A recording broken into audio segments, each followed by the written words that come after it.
Bonjour à tous, moi c'est Victor, je suis lead designer chez BAM, une agence qui bossons du coup sur des sites web, applis mobiles.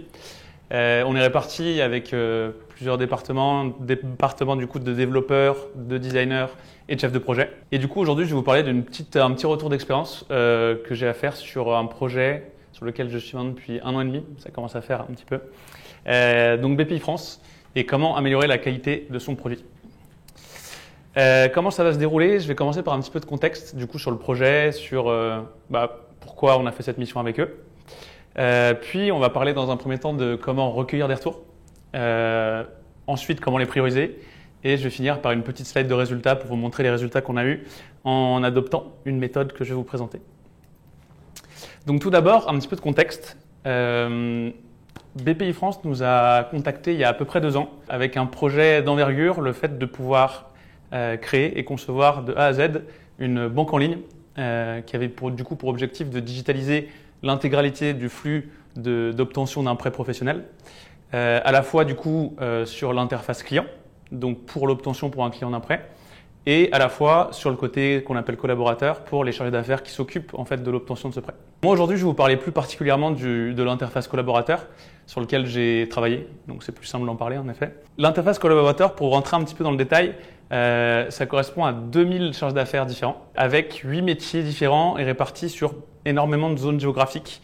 Et du coup, c'est un persona qui a des besoins très très variés, d'où la complexité. On n'est pas sur beaucoup d'utilisateurs comme une application grand public, mais c'est vrai que du coup, ça apporte une complexité d'avoir des personas différents. Sans plus tarder, du coup, je vais d'abord vous expliquer comment on a recueilli les retours, qui est la première phase lorsqu'un produit arrive en production. On a tout d'abord fait une cartographie en fait, des différentes sources qu'on pouvait avoir sur le produit, les sources de retour. Je vous en ai présenté 3. Sachez que normalement, en temps réel, on en avait plus. Dans un souci de facilitation, je vais vous présenter les 3 principales qu'on a recueillies. Donc tout d'abord le NPS, que je vais vous expliquer dans la slide d'après, qui est le Net Promoter Score, qui est très important parce que ça va aussi être notre KPI qu'on va suivre, notre indicateur de suivi pour savoir si l'utilisateur est content ou non de la plateforme. Le support utilisateur, qui est aussi une source de retour qui est souvent négligée, mais où on va avoir une énorme volumétrie de retours, qui ne sont pas toujours qualitatifs, mais c'est vrai qu'il ne faut pas les oublier. Et enfin, tout ce qui est test utilisateur et interview utilisateur, qui sont en fait très imbriqués dans notre flux de conception. On va souvent en fait aller tester les conceptions qu'on fait avec l'utilisateur, ce qui nous permet d'avoir vraiment un contact auprès du persona et des retours pertinents. Donc un petit détail sur le NPS, si vous n'êtes pas familier avec cet indicateur. En fait, le NPS, généralement, ça prend la forme d'une petite modale qui peut apparaître sur une application, un site web, avec une échelle de 1 à 10 et une question qui est assez standardisée, que vous pouvez utiliser sur n'importe quel produit, qui est quelle serait la probabilité que vous recommandiez cette plateforme, ce produit, cette application à un collaborateur, ami, c'est à vous de la décliner sur votre produit. Et du coup, cette échelle de 1 à 10 ou de 1 à 6, on va avoir ce qu'on appelle des détracteurs, les neutres qui sont de 7 à 8 et les promoteurs de 9 à 10. Et on va tout simplement faire la différence entre le pourcentage de promoteurs et le pourcentage de détracteurs pour arriver à un score du coup qui se situe entre moins 100 et 100. Et dans le milieu, on dit souvent qu'un bon NPS est autour de 60. Donc évidemment, avoir plus de promoteurs que de détracteurs. Et donc ça va être l'objectif qu'on a mis en place tout au long du projet pour arriver à comprendre si notre satisfaction utilisateur était OK pour nous. Donc quelques mois plus tard, après avoir développé toute la plateforme, l'avoir mis en production et avoir cartographié un peu les différentes sources de retours qu'on allait pouvoir avoir, on s'est rendu compte qu'il y avait 300 retours utilisateurs par mois qui étaient répartis sur 6 sources de retours. Donc encore une fois, les sources de retour, j'ai décidé de plutôt synthétiser et de parler des trois principales. Mais tout ça pour vous montrer qu'on avait énormément de retours, ce qui montrait malgré tout une incompréhension ou un mécontentement en tout cas de nos personnels et chargés d'affaires. Et ça mettait vraiment en avant un problème aussi de priorisation et de compréhension de ces retours-là. Comment est-ce qu'on va faire pour digérer tous ces retours? Donc en fait, la question qu'on s'est posée, c'était comment avoir une vision qui était représentative des retours utilisateurs. Sur notre projet, l'équipe produit, on appelle, elle était divisée avec 2 designers et un chef de projet. Donc en fait, la première action qu'on a faite tout simplement, et encore une fois, par souci de simplification, on a gardé les 3 sources de retour, ça allait être de mettre un ownership de chaque personne de la team produit par un sujet. Donc par exemple, le premier designer était owner du NPS. Donc ça veut dire qu'il était responsable d'aller contacter les utilisateurs qui étaient des détracteurs pour essayer de creuser les retours, essayer de comprendre les besoins derrière ça. Le deuxième designer était lui en charge de gérer tous les tests utilisateurs et les interviews pour être, pareil, owner de ces types de retours. Et enfin, le chef de projet était en relation permanente avec le support utilisateur pour arriver à avoir une bonne idée des retours qui étaient importants dans le support utilisateur. Encore une fois, ça c'est un travail important parce que ça requiert une organisation avec l'équipe support et de bien comprendre sur une volumétrie de retours importants lesquels ont de la valeur pour nous. Et du coup, on synchronisait toutes les semaines. Donc nous, en fait, on travaille en agile. Je ne vais pas rentrer dans le détail de la méthode agile, sinon je pense qu'on ne va pas respecter le temps. Sur des sprints d'une semaine, donc toutes les semaines, on faisait des points de synchronisation où chaque owner arrivait avec les retours qui étaient représentatifs de son périmètre. Ça nous permettait chacun d'être owner de ses retours et de pouvoir les confronter ensemble. Donc maintenant, prioriser les retours. Chaque owner arrivait avec ces retours-là. Donc on arrivait à valider le premier objectif qui était avoir une vision qui était représentative des retours. Donc maintenant, comment est-ce qu'on va les prioriser? Le premier élément qui est très important dans la priorisation des retours, c'est de définir ce qu'on appelle la variable de priorisation ou les variables de priorisation. Ça va dépendre énormément du projet sur lequel vous êtes, de ce que vous faites, des besoins du projet, des besoins que vous avez définis en amont. Je vous ai mis plein d'exemples de nous sur le projet de BPI, les besoins qui sont arrivés, les questions qu'on s'est posées et du coup ces variables sur lesquelles on s'est posé pour prioriser.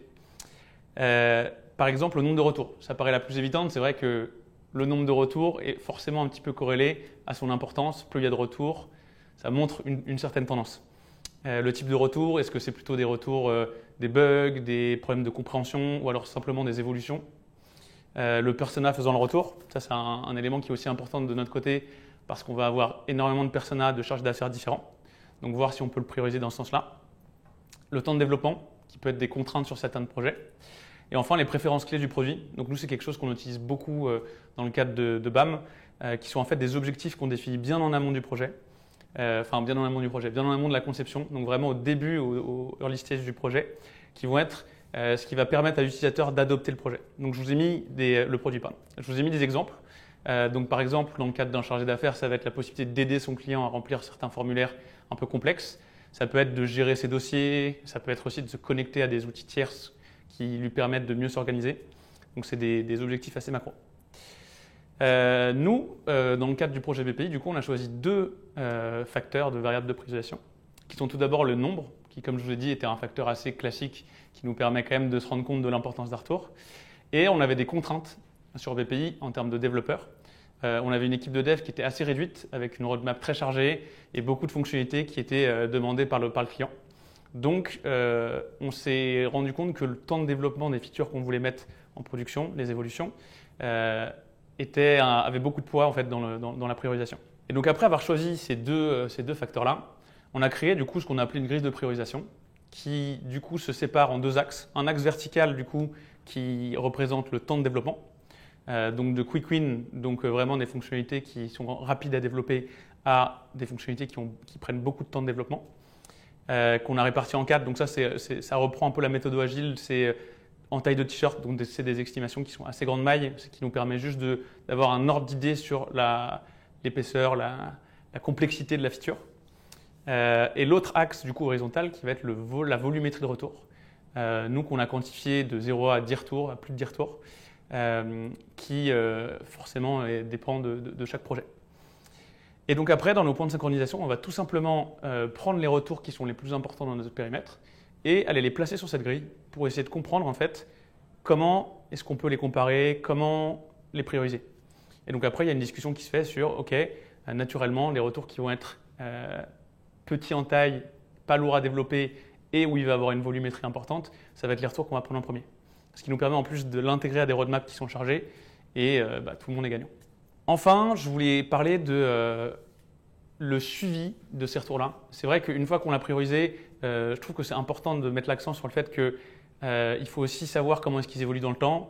Nous, on a un flux de production qui est assez précis sur BPI avec une phase de design, de test, de conception tech et de développement pour arriver à une feature qui est done.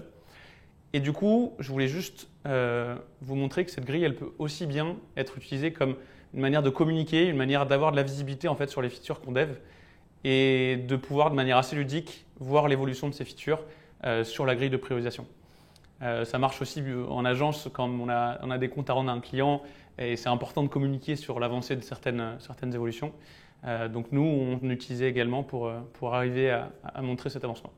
Et enfin, chose promise, chose due, le résultat. Donc juste pour vous donner un petit graphique de l'évolution du NPS depuis qu'on a mis en place ce système de priorisation. Depuis mai 2021, du coup, on avait un NPS qui gravitait autour de 20, donc loin de nos objectifs. Aujourd'hui, le NPS, il gravite autour de 60, donc c'est cool, c'était l'objectif qu'on s'était fixé. Et donc voilà. Donc si vous avez des questions, n'hésitez pas. C'est tout pour moi. Merci Victor, hyper intéressant. Il y a eu énormément de questions sur le chat, mais je vais te poser plutôt les miennes. Okay. Donc tu disais que tu as mis en place 6 types d'indicateurs. Comment est-ce que vous avez eu de la concurrence entre certains indicateurs, c'est-à-dire qui, grosso modo, il y en a un qui montait quand on descendait ou qui demandait des actions antagonistes, et comment vous avez géré ça si vous avez eu ça? En fait, si tu veux, c'était des indicateurs qui... Alors, tu avais certains qu'on mettait en place volontairement. Donc, toi, typiquement, le NPS, ça nous permettait de suivre la qualité du produit. On bossait via Hotjar, je ne sais pas si ça vous parle, mais qui permet d'avoir des zonings, tu vois, les heatmaps et l'utilisation en fait, que les utilisateurs font de ta plateforme. Donc ça, c'était assez volontaire. Mais après, en fait, on avait des sources de retours qui étaient, par exemple, tu vois, les experts métiers qui font souvent des retours, qui sortent un peu des flux que nous, on avait définis et qui sont beaucoup plus durs à anticiper et analyser. Donc, nous, on a fait le choix de les mettre à peu près tous au même niveau.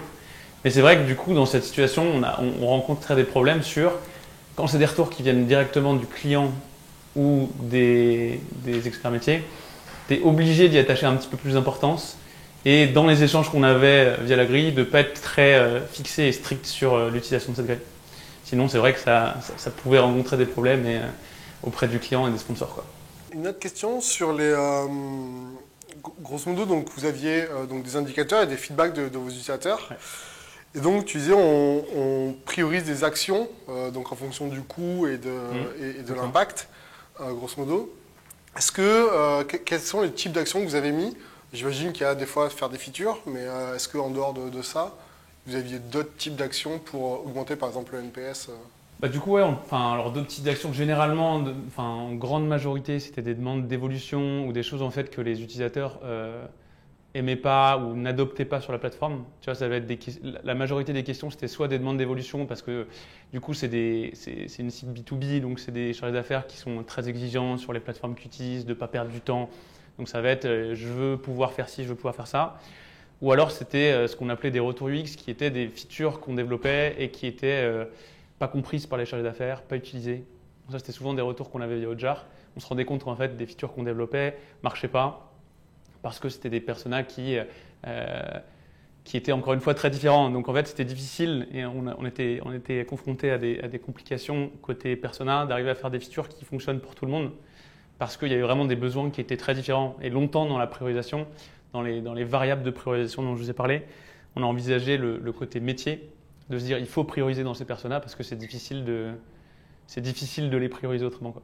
Ouais, et du coup, comment ça se concrétisait sur la graphique que tu présentais avec le côté impact? Du coup, j'imagine que c'est assez facile à chiffrer. Le côté impact, comment vous mesuriez ça? Alors ça, c'est une bonne question. En fait, c'était vraiment de la volumétrie pure. Donc, c'était pas mal de boulot parce que c'est vrai que c'est coûteux d'arriver à garder une visibilité qui est cohérente en fait du volume en fait de retour qui est fait. D'où le fait qu'en fait on se soit basé vraiment sur de l'ownership par sujet, enfin par source, pour pouvoir vraiment pas avoir des doublons de retour et avoir une vision qui est représentative en fait du nombre de retours qu'on avait par demande, quoi, par retour. Du coup, tu disais que c'est le feedback des utilisateurs que vous prenez en compte. Est-ce qu'une fois que le feedback était pris en compte et que vous avez délivré la feature ou fixé le bug ou je ne sais pas quoi, est-ce que vous faisiez vous-même un feedback aux utilisateurs en disant c'est bon, la feature que tu as demandé est développée ou le bug est fixé? Yes, exactement. Bah, du coup, en fait, on était organisé, on avait des fichiers qui remontaient très précisément en fait, les personnes qui avaient fait les retours. On avait des liens via Notion qui nous permettaient en fait, d'avoir les listes d'utilisateurs qui avaient fait ce retour-là pour pouvoir communiquer dessus. Et à côté de ça, on faisait un mini NPS par fonctionnalité quand elles étaient mises en production pour arriver à avoir un feedback aussi très précis. Mais bon, ça, c'est arrivé après, en fait, toutes ces méthodes-là, pour avoir un feedback très précis sur une fonctionnalité en particulier. Et du coup, se rendre compte si c'était une fonctionnalité qui plaisait et qui fonctionnait auprès de l'utilisateur. Et juste en 2 mots, c'est quoi l'outil que vous utilisiez pour traquer quel utilisateur vous demandait quoi et leur faire les retours?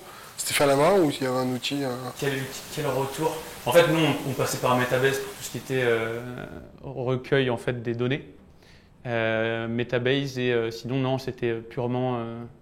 en tout cas, si tu veux parler du fichier, enfin, de la restitution en fait, de ces retours-là, c'était via des tableaux notions et des liens entre les tableaux notions.